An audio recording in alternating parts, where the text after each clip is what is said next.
I'm your host, Alicia Coleman, and today we're going to go into finding your niche, investment strategies, and diversifying your income.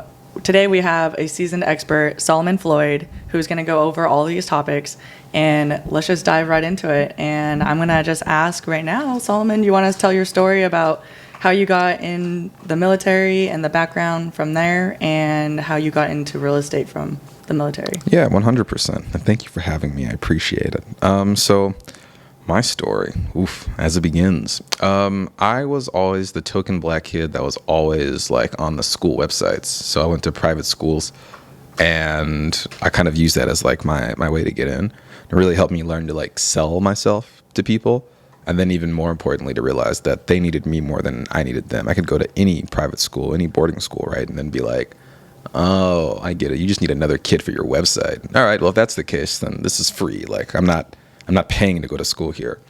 So I was able to negotiate and kind of put some of those things in play. And that very early on taught me like what my niche was, like myself as a product, right? Like, boarding schools are expensive. Not a lot of people of color go to them because they are so expensive. Like, all right, cool. So I know that I'm the thing that they want. I know that I'm the thing that they need. And in that, I really focused on like growth and realizing that my problems were small compared to others. And I mean in the sense of like minimizing my own problems where, I was just a poor black kid, but some people had parents whose jobs were like dependent on the economy doing well, who had all this different stuff. My mom was a waitress, right? She worked as a server at Chili's. My dad was a prison guard in a prison. So it's not like I had all these big issues, big worries. My parents both loved me and supported me to do what I needed to do. And I was able to identify that. And so while people were very distracted in their own lives, it was like, okay, how can I best maximize this time? Instead of being so focused on like the high school, can I curse on this show? Sure. Okay. Instead of being caught up in high school drama and bullshit, what I really focused on was, what can I educate myself in? So at the age of 17, age of 17, I started my first company. It was a tour company, just giving historical tours in Boston. And that kind of turned into this really big company overall. So by the time I graduated high school, I'd already sold this company off to one of my biggest competitors, Groupon. And I was like, woo, look at me. Good to go. Amazing. And so I tried to start the exact same company over again, but in Dallas. And every time I tried, it failed. Every iteration of it failed. And that was my first real like entree into like failure. And I was like, dude, like, was it always going to be this hard? The last one was just so easy. Yeah, like what's going on? Oh, dude, it was crazy. At that time, I had convinced my girlfriend to come join me and live with me. And so I had to like take care of us in this sense. I didn't prioritize, I didn't strategize. So like everything I had dropped out of college for, I kind of missed out on, but I had to learn it. And it's like you kind of get the two options of whether you're going to pay for the schooling so somebody can tell you all the mistakes to avoid, or you just pay for the mistakes so you don't have to worry about all that. And that was the other thing. So I paid for the mistakes, definitely. In that time, I was like, you know what? I'm going to join the military and take the easy life was my thought process, right? Like free food, free college, free housing, all that jazz. At least take care of myself and go do something bigger than me. And I remember the first moments of interacting with my recruiter, of even just really getting associated with how the military was run. And it was kind of like its own little world of just monetary policy, from laws to regulations to rules to even schools, right? They have this own separate world outside of the civilian world that exists around us. Yet it had the majority and the bulk of our budget. And being in the Air Force, it was really easy to see where a lot of that money went. That money went to things like planes, bombs, but more importantly, right, everybody would assume, an airplane cost whatever, $50 million. That's like every time that thing goes up in the air, the U.S. government is basically just spending $500K per hour. And that's not just like this number made up, but that's the pilots, that's the grounds crew, that's the fuel, that's the air traffic controllers, that's the avionics systems. All this money goes into it, but it's allocated every single year. And what if you paid attention and you follow the money, as I always tell people, in doing so, what you're going to identify is that it's always going to end up in the pockets of generally three people: the military members themselves, the civilian contractors who work for the military but through civilian companies, and then the bigger companies who handle all the military's ancillary services. So from accounting like KPMG, from Boeing, right, to the suppliers of planes. These are things that are just gigantic contracts that have, 100-year time frames. And to have something like that, you're kind of like, what the hell? Like, but the public school system is trash. This is what we're spending our money on. Freedom. Anyways. How old were you? I was like maybe 18, 19 in that time. And then I think I turned 20 when I got out of my what we call tech school. So, Okay. So you're 18, 19, and you're evaluating all this stuff while you're in the military. Oh, yeah. I'm just seeing it all kind of come to me. And I'm like, what? Okay. Like, there's something here. And so in basic training, they're kind of, basic training in the Air Force is a lot of, the basics of being in the Air Force, followed by a lot of conjecture and opinion-based, I call them alternative facts. But, everybody, all your teachers are going to be like, well, what's your job? Well, my job's this. And they're going to be like, oh, well, you're going to be stationed in one of these 3 places. And it sucks there. And what a lot of people would do in the military, these 18, 19-year-old kids are going to be like, hey, where are the best places to get stationed? I immediately started thinking to myself, how rude of me to have my phone on. Please silence your cell Yeah, phones. jeez. Should have been a note or something before the show started. My goodness. And so from there, I was able to identify the easy niche. Everybody asked, what bases are the best bases? No one asked, what are the shittiest bases? What are the worst bases? Where is the place that nobody wants to go? Right. So I started asking those questions, and people were like, why do you want to know that? You want to go to a bad base? I said, I do want to go to a bad base. So I only applied. In the military, you get to apply for your dream list of all the bases. It's not like they don't take any consideration into it. They just put you where they need you.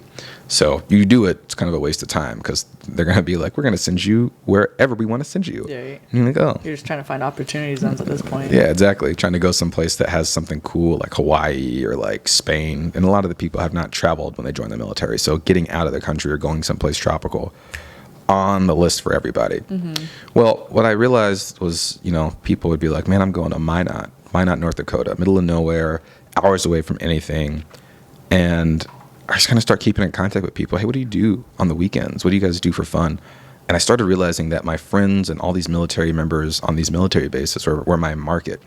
And in the 2 years that I served, I really tried to figure out how do I provide them a product that they can utilize. And the first thing I started off with, because it was everybody else's complaint, was housing. Housing was horrible. So I started buying up homes, started fixing them up and renting them out to people. And While you were in the military? While I was in the military. So that made it easier for me to get started as an investor and as a passive income individual. But on top of that, to like solve the problem for my niche. And even more importantly, learn a very big lesson. But people pay you to solve their problems. Yeah. And in doing so, I was like, oh, I see now. So the next logical step was acquire more properties and get investors involved. And that's sort of how we kind of grew into the first company, Reunion, and then subsequently kind of built all these properties and built this portfolio that we could collapse into one entity, which ended up becoming RVPP, our fund. Okay. And then from the fund, why did you decide to do the fund? What's the significant importance of the fund? Yeah, so in watching all the trends, military gets all the trends first, right? Military gets all the data first. It's quite literally their job is to do the data for the entire world, right? Find intel is what we call it. And so you can easily tell where resources are being spent when people start getting deployed places. So people were already being deployed to Ukraine before the Ukraine war started, before this second version of it started. Mm-hmm. They were already sent there. They were already sending ammunition there. They were already sending training there. NATO was already heavily involved. Pilots were already training here in the United States. And so you get to see all this. And so it's not a surprise when Russia invades a second time, Ukraine's ready and everybody's like, wow, Ukraine's holding itself up. But this has all been in the works for the last 10 years or so. So it's not like it's this big surprise to those of us who have served because it's easy to tell. Same thing with Israel, right? Israel, it's not a surprise that they're just destroying any competition that comes their way. They have only American-made tech and only NATO-made tech, which is huge because this is what they've been doing for the past, ever since they were created, is planning on how to defend themselves, ultimately knowing that it's money going towards weapons that go back into the pockets of the companies. So it's like taxpayer money going to the companies. Well, my thought process there was, well, why does the taxpayer money have to go to these contractors directly? There's got to be another way. It turns out that each military base is allocated this disposable income money for things like housing, for things like cars, for things like grocery stores. Each of those things are allocated. And in the military, we have something called a use it or lose it policy. So it is spend it or lose it. And you'd be surprised, but every single military base spends that money. And they spend it on exactly the things that I mentioned. 9 times out of 10, the majority of it goes to Amazon. Really? 100%, because that's how little is available for them to purchase around, that they have to order it to themselves. Interesting. So Okay. with that being the case, it becomes more of a, all right, well, how do I benefit from this niche? How do I target where these military members are going to be needing things? And that's where we kind of really got pushed in starting. And that's when it comes down to your niche right there, is like how to find that and put it into place is usually not where you're looking. But if you take a deeper dive, a deeper look into something and do that research, what you will find is that there's always going to be somebody out there who needs what it is that you're selling. And that became one of our biggest principles for all of our investing, building, whatever we do. We only go to places where people need what we build. Okay. So that's kind of like your fun strategy for maintaining consistent cash flow. What, especially during like down turns and market volatility, thank you. What do you do in those situations? Yeah, so in those situations, we typically don't have a lot of worries. So the base of our portfolio, right, is going to be militarily driven. And because of that, right, they're the only group of people that get paid no matter what. If we went through a government shutdown, what did we do? We allocated a bunch of money for the Ukraine. So it's not like it's ever going to be without that. And the reason for that is because if everybody revolts against the government, you need somebody to defend you. Mm-hmm.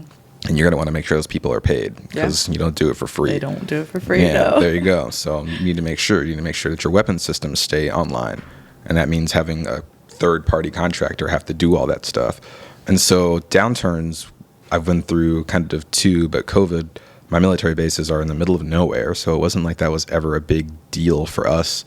And military training still happened. Everything still went on. Now, they still had masks, right? But the out of office or whatever, that didn't affect it. And so what I realized was that I have this complete opposite world that is constantly funding and constantly turning with its own economy, while everybody else is focusing on the civilian market. Right. And so it's like, okay, but those are the people who get fired. The military doesn't just fire people. It doesn't do mass layoffs. What it will do is kind of be like, hey, we're going to cut our budget, so we're going to force a lot of you to retire early. But retire early means they get their paycheck for the rest of their lives, unlike any other job. So if that's the case, why would I invest anywhere where there are a bunch of civilians who are going to get laid off, right? Military bases don't chase the cheapest tax advantages like companies do. Okay. And so everybody's all wild about the companies here in the United States moving here, moving to Texas, right? But they moved to California only in the first place because it was a good place to move to California. It was a good time. Yeah. Right? Tax incentives were there, employment incentives were there. Those things existed. Now they no longer exist, so they leave. So what happens when those things stop existing? What happens? The companies go someplace else. Right. They go someplace cheaper, like Ohio, right? And so if that's the case, then you should probably start buying in Ohio, but you kind of need to know where the trends go from there. Okay. Here's the biggest difference between my market and the civilian markets, and this is what everybody always asks me. They ask me 2 very crucial questions, which every investor should do. What happens if the military base closes? Well, unlike a company headquarters, right? If I were to go buy Toyota, I'm going to buy Toyota for a lot of money. If I try to go buy that company headquarters, if they leave, right? On top of that, I have to tear down all those offices or put a giant company in there, which I'm not going to be able to fill that up, and figure out a use for the racetrack, right, at the same time. Versus with a military base, I have a runway, I've got streets, I've got homes, I've got plumbing, I've got electricity, I've got hangars. If it's an Air Force base, I've got everything I could possibly need. So I've got what is essentially a large, what we call AMC, or Air Mobility Command. So we call it ATP, Air Transportation operation, where I can now land bigger planes on these gigantic runways without putting them in a class Bravo. For those of you who aren't pilots, just very busy airspace. So the least busy airspace, the more important it is, the cheaper it becomes. I can offer that at a huge discount to larger companies, and now they can ship for cheaper. So again, identifying the fact that if there was ever that being a threat, it's not like the military is going to sell me this military base for $20 billion. They're going to sell it for pennies on the dollar, because the government is kind of the worst investor, but also the best investor, right? Then the second one that everybody asks me is, well, what happens if that entire base gets deployed? So for all of you 18-year-olds out there, and pretty much anybody below the age of 32, You've all signed up for the draft, which means if an entire military base gets deployed, the first thing they're going to do is call in the reserves. Second thing they're going to do is maybe call in the National Guard. And the third thing they're going to do is make everybody under the age of 32 who can fight. Just like we did in the last 3 wars. So, yeah, Vietnam, World War II, and World War I were all draft wars. And what happened? Everybody went to work. Everybody went to war. So it would never be a fear because regardless, even if they do draft a bunch of people, surprisingly, like always, they're going to need a place to live, which would be the homes that I provide because the base housing doesn't have enough to support, or it's just not the quality that it would even have. So at that point, I've de-risked our entire investment portfolio in an area where most people would have it. Now, yes, of course, military base does close. I've lost a significant tenant amount. But again, with the employment ability of a really cheap market and a huge infrastructure force, right, that I don't have to invest in, that makes it much easier for me to then not only be concerned about what's going to happen in the civilian market, but to take those civilian market risk through a different way. And that's usually done by our diversification strategy. Yeah, so that was going to be my next question is like, is there any risk mitigation strategies in place to protect your investors from unexpected, distributions in the cash flow? Sure. So those mitigation strategies exist, but primarily focused on like, how do we protect ourselves first? Yeah. Because without us doing what we do, then the investors don't get anything. So what we've done there is, again, we don't focus in the primary markets as much, or the secondary, the civilian markets. So I invest in companies that have that focus, and very strictly that focus only because I want to invest with the best of the best. So we'll diversify into other REITs and other funds that are focused in these areas, and maybe some other areas as well. Like what I target first, no matter what, are going to be the necessities. So military, number 1, hospitals, number 2, farms, number 3, and prisons, number 4. But all government funded, all government subsidized, yet not targeted by mainstream investors. And this is just a mindset shift that needs to come through for a lot of people. But until then, I will be one of the few people who monetize and get to profit from it. Cool. That's really cool. How you strategized and put this all together is quite the foundation that you have going for you. Can anybody open up a fund, or how does that work? Like when should somebody open up a fund, do you think? I mean, as an advice? Build a fund around anything. It's a matter of whatever you want your returns to be and how you structure it. So that's a question for compliance and maybe an SEC lawyer or two. But I'd say anybody can do it. And I think the benefit of opening up a fund is you get to kind of choose what it is you get to do, right? So again, what we target, how we target it, where we invest and how much we invest. And on top of that, realistically, how we diversify, become this entire strategy that has so many more implications, but are kind of chosen so I don't have to follow the same path that everybody is following currently. Where, for example, multifamily, when that was really big and that was really popping, I was already over the multifamily craze. I'd already been doing it for the last couple of years. So people kind of came in late, and because they come in late, I get to really see those trends. And I love the trends because as a person who values data, right, I can very easily see when things happen, which is why we created our fund, assuming investors were going to be in a tough position, especially after COVID, when everybody thought it was the golden age. It was just a pause button for what was supposed to come, which is what we are currently in. And now everybody's having trouble finding deals. Now interest rates are high, and now there are lots of foreclosures. So the numbers were never going to work and stay working. I don't know why everybody thought we were going to have these low interest rates and this golden economy forever, because nothing lasts forever. And if you're not prepared, that is where you have issues. So I'd say if you are thinking about starting a fund, you need to be thinking 3 or 4 years down the line, not only to what's coming to the economy, but also where your investors are going to find value in things like this, right? So giving them the ability to securitize their investments with either a secured line of credit or equity. Yeah, sure, there's risk, right? But ultimately what it provides them is something that they aren't getting anywhere else. And that is why we've been able to be so successful, because I'm anticipating the investors' needs. I already know what my niche's needs are. I already know where we're going to invest. I already have that strategy down. So now that you have all that in place, it makes it easier when an investor comes to you and says, well, I really want to do this, but I'm just so scared that I'm going to lose everything. Of course, that's a very rational fear. Yeah. So you ask them, what are you most afraid of? Well, I'm afraid of the factors that are high interest rates. Okay, well, we can solve that problem pretty easily. Here's how I do that. Usually by doing a rate buy down, by putting a CD in place with X amount of dollars. So that's how we've already established ourselves and set ourselves up. But you have to educate yourself as a fund manager to know every strategy you can to maximize every dollar you put in your fund, because you're going to have to give a return on that money. You can't lose that money. So protecting that investor's cash, protecting your own ass are going to be the two top. Okay, so before recording, you wanted to talk about, some emotional things that you went through in your journey with your divorce and how that is an impact on your professional journey. What did you want to share to the listeners about this topic? Well, sure. Well, I would say for those of you who are married or single or whatever, doing this with a partner, it's one of those things you definitely want to make sure that it's if you're doing it and you're doing this, it will be a lot to ask for somebody. And the basics of my divorce, or what happened that kind of made it a little more difficult, was just overall lack of communication, right? Like, my ex kind of had no clue what I was doing. She really didn't have that sort of feel into it.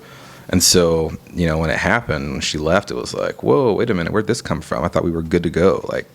Anyways, so that really led me down a path of, okay, well, how do I redesign myself? How do I refocus? How do I get back on track?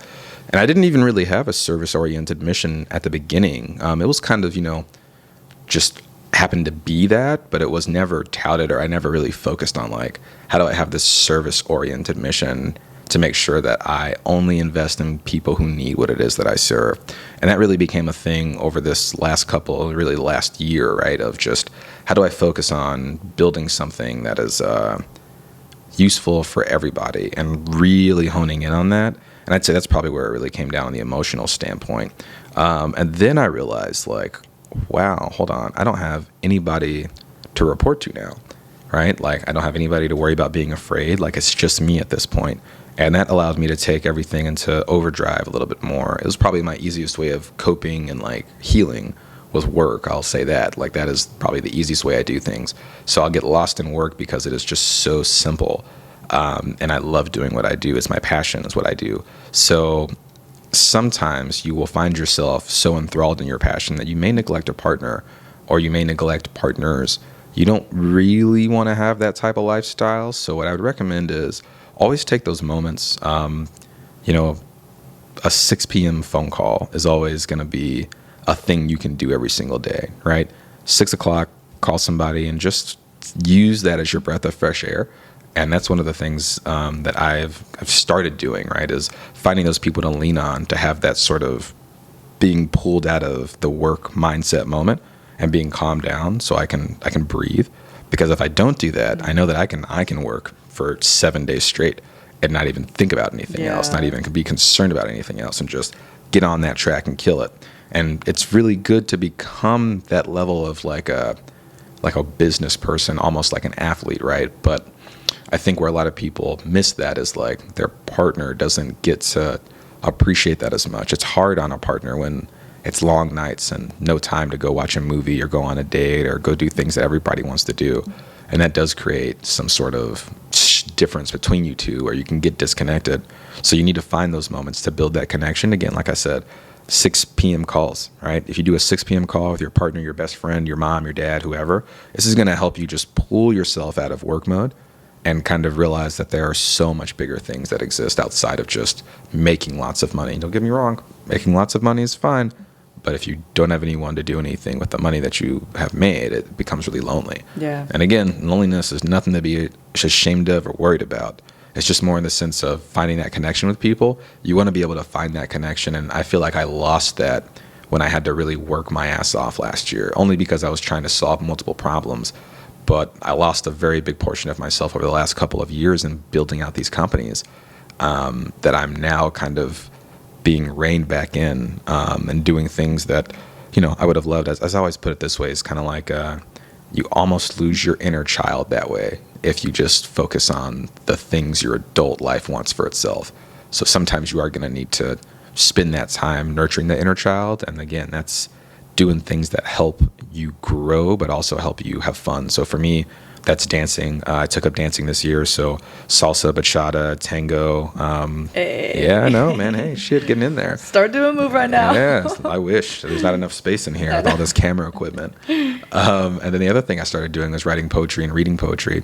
So these are just things I can do where I'm not I'm not consistently focused on work. I'm not watching TV either. So if I'm not working, I'm reading some poetry, but I'm taking that time to separate my work life and my personal life. That's probably like one of the easiest things I think many entrepreneurs, many investors, whoever, have a lot of good time to do, because that's what we're doing this for, is to be able to like invest and then be able to leave work, right? And then go do something I want to do without having to do a second job or thinking about that.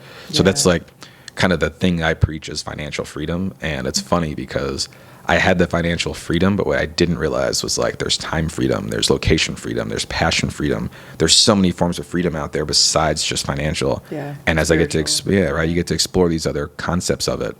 That's when it becomes really fun. And because I don't have to worry about my bills being paid, it's like, oh, I guess I will go learn how to dance. I guess I will go take my golf lessons. I guess I will go learn how to cook. Like I'll go do everything. I'm gonna go rediscover who I am as a person. That's so cool. So that way, for that next partner, right, they are not coming into this same person who's just work. They're kind of like, oh, you cook? I get that a lot. People are like, oh my God, you cook and you dance? I'm like, yeah, I cook and I dance. No big deal, you know? I'm just amazing. Check. Exactly.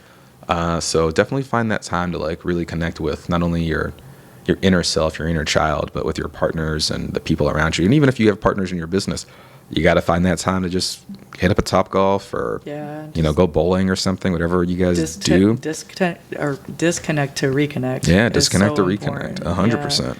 100%. I love that takeaway on like that 6 p.m. phone call too, because that's such a good mental tool to like help manage your emotions and like not do the work. 100%. And keep your sanity. Yeah, especially in like a local time frame, local time zone.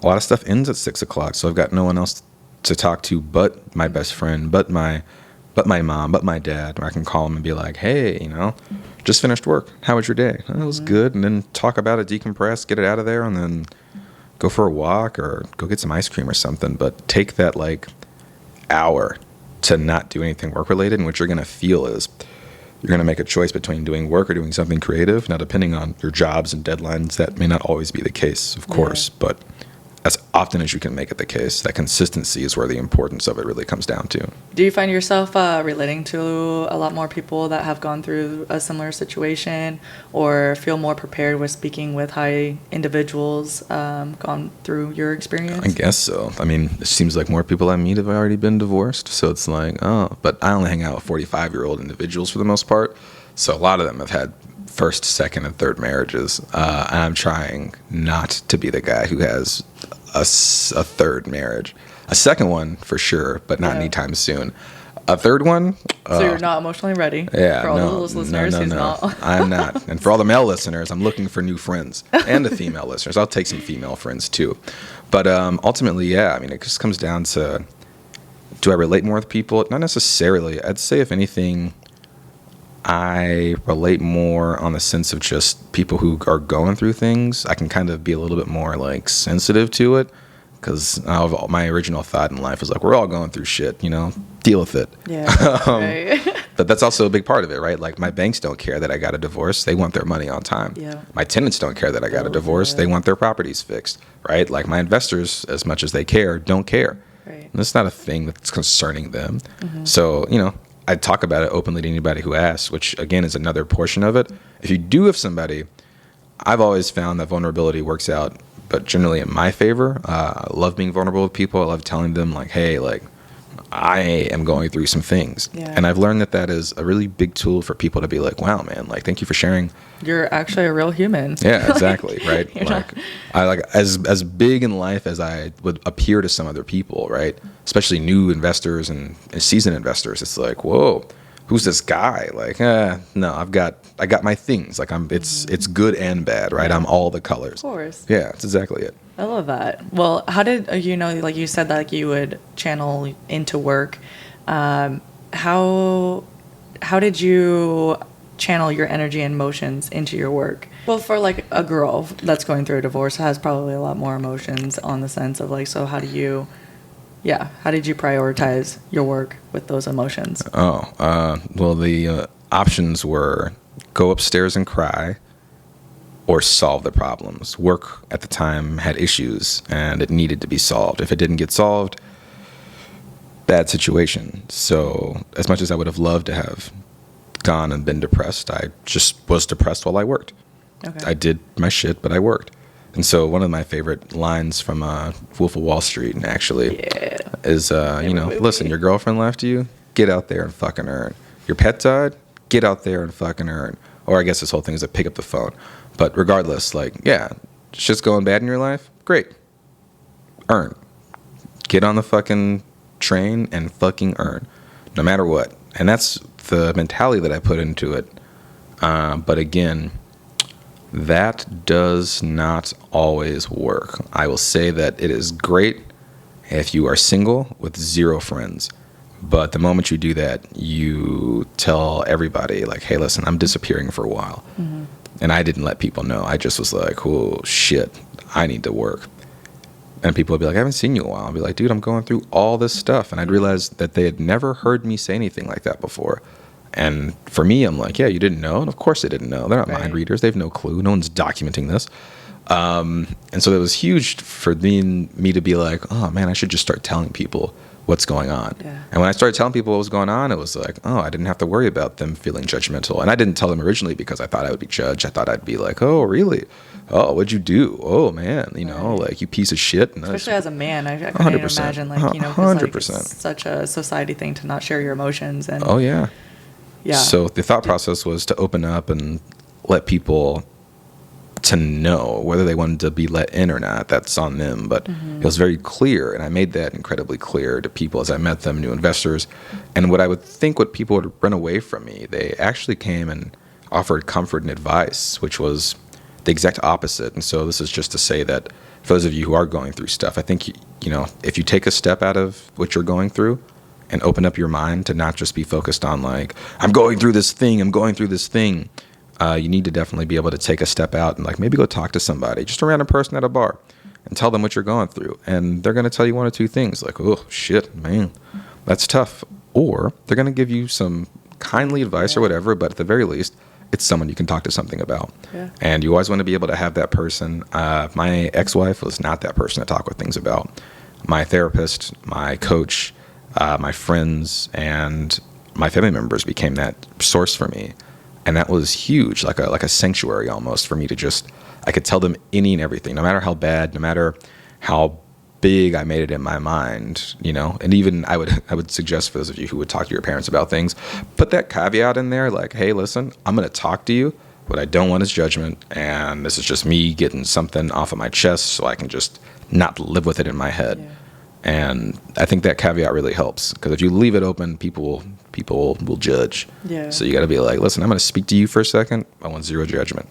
Or go find a therapist. Their job is not to judge you while you talk. They may be judging you silently, but they will never show it on their face.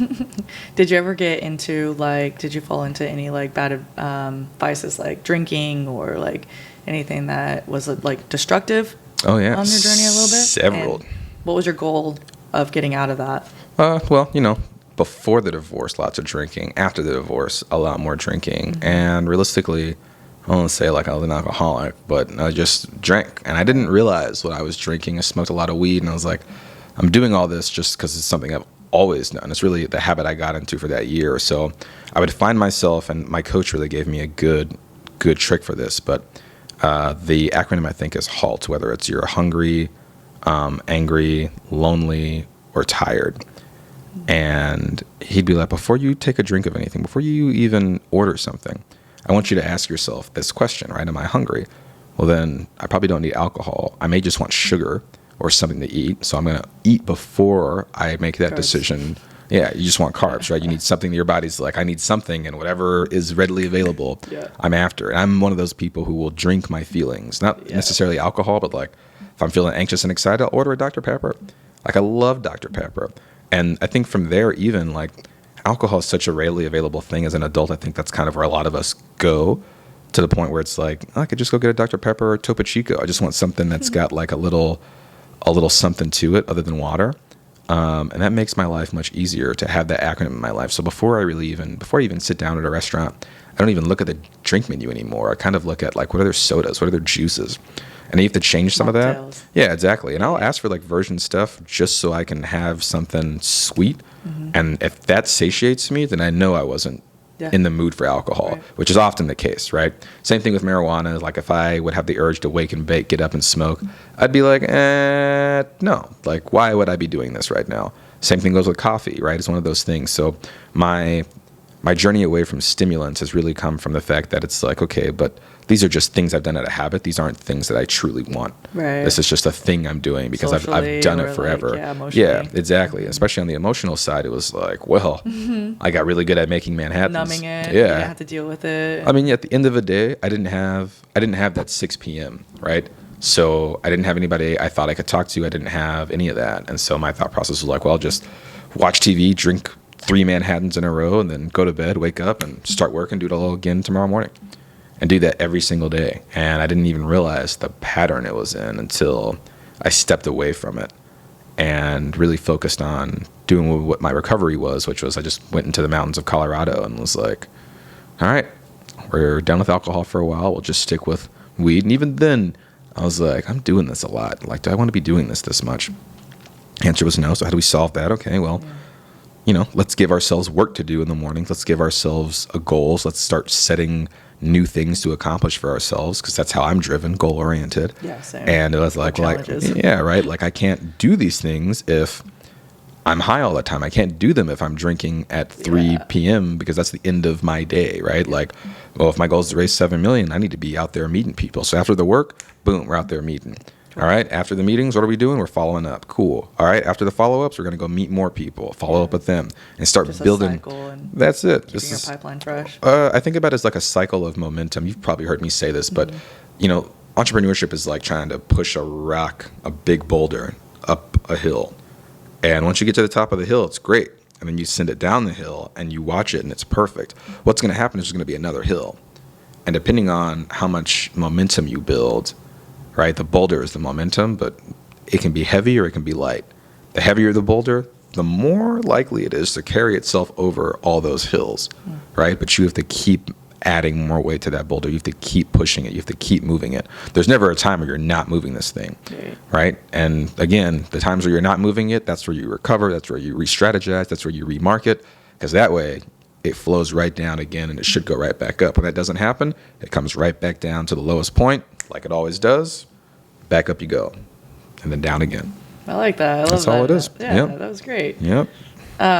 Do you have anything that triggers the emotions that you went to? So now you're like, oh, I need to go dance, or like I need to go, like call somebody. Like, do you have anything that Sure. where your emotions come up? Yeah. So that year was like a lot of lawsuits and not an investigation, but a visit to my house by the FBI, which fun. scared the absolute hell out of me. And I will often find myself kind of like when I meet new people, I'll be a little apprehensive, like, who are you? What do you want from me? And like, why are you taking up my time? And I've learned to cut back on that, to just be open. Because if they are, a member of whatever federal agency who's after me, that was my thought process. I'm like, no, that just wouldn't be feasible. Like, all that stuff is gone, done, and in the past. Like, you're good. And I have to really remind myself to not put those walls up and be so apprehensive towards new individuals.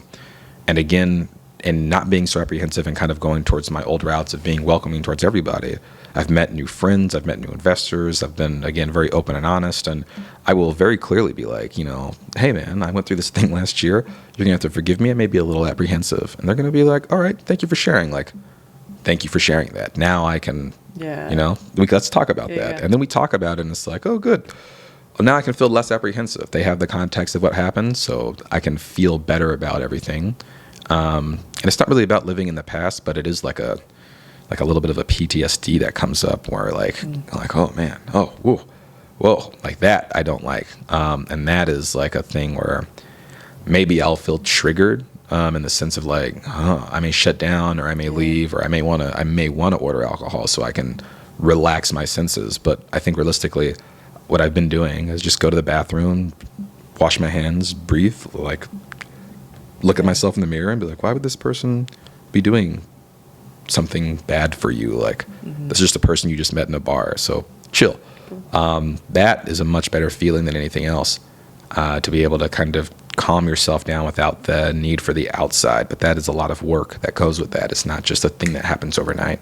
And for me, like, I'm still very early in it. So I'm not saying I'm perfect in by any means, but I definitely put a lot of effort into making sure that I can literally live, breathe, and feel that way. Yeah, it seems like you took in a lot of your emotional side into an intellectual side, and like overcoming those things, and like having, like, you have found balance almost, like how to like control your emotional side, all that. So that's really cool. Yeah, so balance. I've always been an even-keeled individual, but I'll just stress in the inside, I'll look calm and cool, but there's usually just something going on, like I'm either thinking or panicking or rejoicing, just all internally. Yeah. Well, let's touch on the dancing. I want to hear about your first experience with your dancing. How did that go? My first What was your experience. feelings? Like, so my first experience, I mean, I've always kind of just danced my whole life. My mom is a salsa dancer and bachata dancer, so I've always seen her do it, and it's just natural that it comes to me, no big deal. I'm naturally skilled with the rhythm. And you got rhythm, boy. Yeah, it just comes naturally. So I decided to get a lesson, and it was like easy money. And then I went dancing, and it turns out that women love a man who can dance. So that was really easy. Not gonna lie, yeah. So I went to I go to these dance socials, and I get to dance with partners from all over the place. But one of the best parts about dancing is, like, you can only improve yourself. It's a lot like golf, right? So it's not about dancing with one partner forever. It's about dancing with as many partners as possible, so you can really work on that style and hone those skills. And again, it's you getting better as an individual dancer, right, to then go take it's your network, in a sense. Sure. Like, I don't network or hang out with these people. I only just dance with them, right? But yeah, I could go anywhere in the world and dance salsa. I can dance bachata, which, again, I could be having a meeting in one place and then immediately go dancing that night to decompress and take my mind off of it all. Or I can just go dance a dance. So again, less temptation for me to go drinking, less temptation for me to do anything that is detrimental to something developmental for myself. Yeah. And I used to watch a lot of television. I don't watch as much TV anymore. I'm usually I'm out either riding my bike or I'm dancing. One of the 3 dances I know. Go to a dance social, and there's always something happening, at least in Austin where I live, where there's always a dance night. So it makes it so easy to just constantly be improving in some of these skills. That's what I love most about it. It's almost like it's like impacted you beyond a physical part. It's like impacted in many other parts of your life, which is so cool. Yeah, it's like so cool. I didn't realize how happy it would have made me. Like, I would have never guessed, like, wow, like, I love dancing. Okay. Like, I love it. I love that I get better at it. I love that my instructor and I are always working on new things. I love that when we mess things up, we get to laugh. And then I love even more, like, when we get it down, like, it looks good. Yeah. And people are like, whoa. We're like, yeah, that's right. So it's all about taking that level of getting further and further and bettering yourself. But I mean, I want to do that with everything. Paddleboarding. I want to do that with flying. I want to do that with all the things. And so now I'm realizing, like, do I want to sit in front of a TV and like watch the next episode? There's so much more to do. I'll watch television like when I really, like, when I have an hour. I know that I only have an hour, but even then, like, if I really need to decompress, I'll watch Billions, and I love that show. It's so engaging. Other than I've that, not seen that. So you haven't seen Billions? You're missing out. Everybody watch Billions. I'm missing out on a lot of TV shows. Apparently, yeah, I'm telling you. But you can take that time to really go do those things, and again, having that freedom, that time freedom to be able to go work out, at 12, and then go to dance class at 1:30, and then from there go do whatever other lesson I've got for myself, cooking class, guitar lessons, piano lessons, all these different things where it's like, okay, so I have passive income that's covering my lifestyle. So what am I going to go do? I'm going to go educate myself. And I can either do that through like a traditional value where I can go to school, which was on my mind, but I decided dance, I decided arts, I decided to be a little bit more creative. And now I get to really grow in my creativity, which I think is probably the most potent energy for humans that exist. Cool. All right. Well, on this show, we do wrap it up with a Bible verse. and I want to do Proverbs 13:11, and it says, "Dishonest money dwindles away, but whoever gathers money little by little makes it grow." And I think this message is all about like following the commandments and like listening to the wise, be clever with your money, and having a good sense with your money. Failing to do so can lead to poverty. And I just wanted to bring up this scripture because you've helped my journey with like being wise with money and being clever with it. And it's important to leave a good inheritance and breaking that cycle in my family traditions. And just now, this is why I do the podcast, is to bring people like you on here and share the story of like what other ways there is out there, but then being stuck in your 9 to 5 or the traditional way that people are stuck in. Sure. So I will say this: anybody with a 9 to 5, no one is shaming. No shame. No shame. And you are not stuck with it, but you want to use it properly, and you want to use it as an ends to a means. But always think about it as, listen, you have your 9 to 5 income and you get a second form of income. Well, now, you're doing good. So you've got two choices: invest or keep saving up your second source of income until you can retire off of it, along with your 401k or whatever that is. So, don't feel like it's, man, entrepreneurship's the only way for financial freedom, right? But think about it as diversifying where my income comes from. That is the way towards financial freedom. It's not entrepreneurship. It's not real estate. It's not multifamily. It can be those things, right?